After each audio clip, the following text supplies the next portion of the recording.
Hello, I'm the Brick Bounty Hunter, back with another review video. This time, I have set number 75250, and it came out quite a while ago. That's how come I bought it for only $13 instead of the standard $30 that it retailed for. So that is basically the only reason why I got this set, because it's even cheaper than battle packs, with basically the same amount of characters or minifigures, but with more pieces. I'm really excited to get this built. I did want the exclusive First Order Tread Speeder driver. The only reason why it's exclusive is because it's printing on its torso and legs is different from the regular First Order Stormtrooper, and the First Order Jet Trooper is almost the same as the one in the Sith Trooper Battle Pack, minus some coloring and other small printed details. And Rey is the same Rey that we got in the Advent Calendar last year. So let me go ahead and get this built. And I'm back. So the set is actually bigger than I thought, which is really good. First, let me get around to the minifigures, and then I'll get into the details about the vehicles, or the builds. First up, we have what they call Pasaana Rey. Nothing too special. We got her in the Advent Calendar. I'm pretty sure a few other vehicles, or a few other sets. Just nothing too awfully big. Maybe she was a chase minifigure in this set at one point. I'm not quite sure. Then we have a BB-8, which I noticed one flaw about him. This is not an Episode 9 BB-8. He doesn't have that black rim replacing the standard orange rim, or maybe that's the cylinder or circular part that's supposed to be here or here. I'm not sure. I don't know, I feel like they could have made him special or different from the others. Maybe they gave him some new head printing, but I feel like just another standard minifigure. Next up, we have the First Order.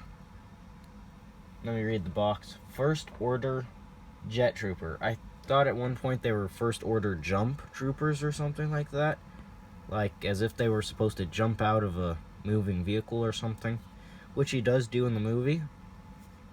He has nice torso detailing.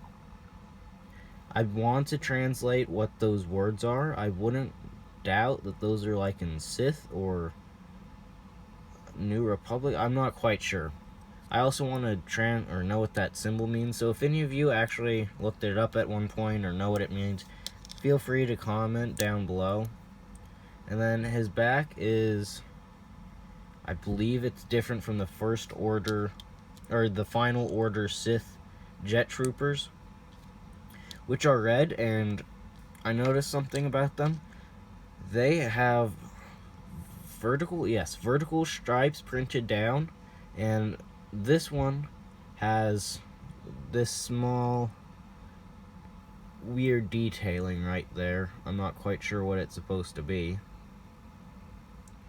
But all in all, it's not a bad trooper minifigure. I wish that they had added a custom gun to him, because he does not shoot a regular blaster like this. He shoots more of a tri-grenade launcher.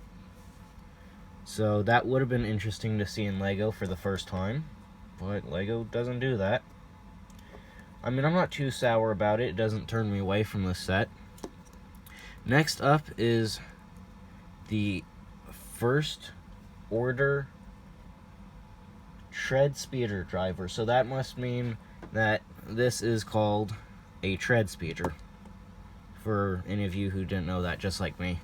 And just like the Jet Trooper, he has words on his torso, or a word on his torso with a different sign. His legs are also different printing than usual. Same angry face that we're used to. His back is, I believe, standard. It's just the front that makes him special. I wish that somehow in the movie they had given him a special helmet or something, like how shore troopers and transport troopers have different helmets than regular stormtroopers. But it's nothing too big to complain about. Really, the rest of episode 9 overshadows those type of tiny details.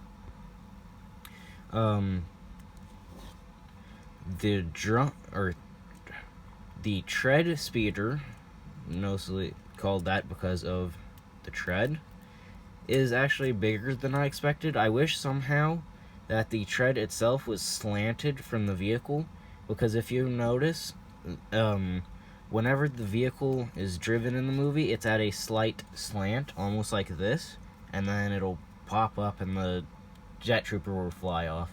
I wish there was some way for LEGO to recreate that, but this will have to do for now. It is actually a pretty good build. And this thing, the ugly land boat, I don't know what to call it. It's unique. I don't know.